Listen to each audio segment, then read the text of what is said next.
Hello and welcome back to my channel. If you're new here, my name is Morgan and I have my own art small business called Morgan's Creations. This video is going to be a draw with me video. I'm drawing a picture of Agamemnon from the Odyssey. I'm a huge fan of the director Christopher Nolan, so of course I see all of his movies, and I saw the Odyssey and I loved it. I thought it was really good. I saw it in IMAX, and just like a lot of people online, I've been very inspired by a lot of the visuals and a lot of the characters. One of them in particular was Agamemnon. I thought his armor looked so cool. His armor being black and his look overall just being very dark and intimidating, I thought would be really cool to draw, especially because I do black and white pencil portraits, and already because his armor is black, I feel like it would translate really well into my process of doing black and white pencil drawings. Like the look of the character too, I thought it would just be a really cool idea to draw. So stick around to watch my entire drawing process in real time. But I do want to quickly mention just in the beginning of the video that I made 5x7 art prints of this drawing. You can purchase it now. I'll leave a purchase link in the description. You can purchase it on my shop. So here is the start of my drawing. This is how I start my drawing process. I start with a grid. This grid is 1 inch by 1 inch, so just 1 inch squares, a 1:1 ratio compared to my reference drawing. And then I do my initial outline sketch. The initial drawing process takes about an hour, so I spent about an hour doing the grid and the pencil sketch. In total, this drawing took me 10.75 hours. It was pretty tedious, but I really loved how it turned out. I'm super proud of this drawing. I think it's my longest pencil portrait, which does make sense because there were a ton of details and I didn't try to rush it. I tried to go slow and be very careful about every detail, so I wasn't trying to rush it or anything. More finer details in this drawing compared to some of my other ones, so this was definitely a longer process, longer than I thought it would be actually. So I use a mechanical pencil for my initial sketch, and then I started drawing with a graphite pencil. In addition to that, I also use a blending stump and a kneaded eraser. So the process is very repetitive. I go back and forth between the mechanical pencil and the darker graphite pencil, and then I will blend it. And for any highlights, I use the kneaded eraser. I just erase different areas to create highlights. And yeah, I just go back and forth between that for every different part of the drawing. And also the reference picture is on my phone, but it's off camera, so I'm not just creating this out of nothing. I'm not just doing it off the top of my head. I'm looking at my reference, which is off camera. It's on my phone. For my drawing process, and what works for me is to go from top to bottom. So I go square by square, typically from left to right. Because I am right-handed, I take up the right side of the paper, the right side of the space, so that's why I go from left to right, kind of like how I would write or read. So I would start in the top left corner and just work my way across and go down row by row. That's just how I like to do it. It took me a really long time to do all of the shading, especially in the armor. There were also a lot of tiny details like scratches and highlights and a lot of the hairs too on the helmet. I also added a lot of different textures in the cape, or whatever that cloth material is technically called, as quickly as I could, so I worked on it off and on for about a week. I spent a lot of time trying to get the face right, and a lot of the tinier details in the helmet around the face, that took a while to get right. That was probably the hardest and longest part. Overall, it was really fun, and some other parts were more enjoyable than others, sure, but I love how this drawing turned out. I'm really proud of it, and I'm really glad just to make some Odyssey fan art, and I cannot wait to see the Odyssey again. I'm actually going to see it in 70mm IMAX in a couple of weeks. I'm so excited for that. I think that's everything I've wanted to explain, so I will end off the voiceover now, and you can just watch my drawing process with some background music.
Here I am packaging these prints that I made, so these are available now. You can purchase them using the link in the description.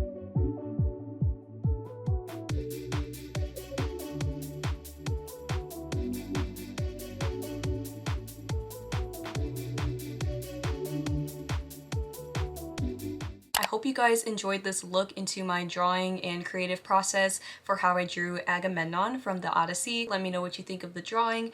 If you have any questions, you can ask me. If you've seen the Odyssey, let me know what you think of the movie. Let me know if you like it. Let me know your favorite characters and stuff like that. Just leave all of your thoughts in the comments down below. Thank you so much for watching this video. If you liked it, please leave a like, comment, and subscribe, and I'll see you in the next video. Bye!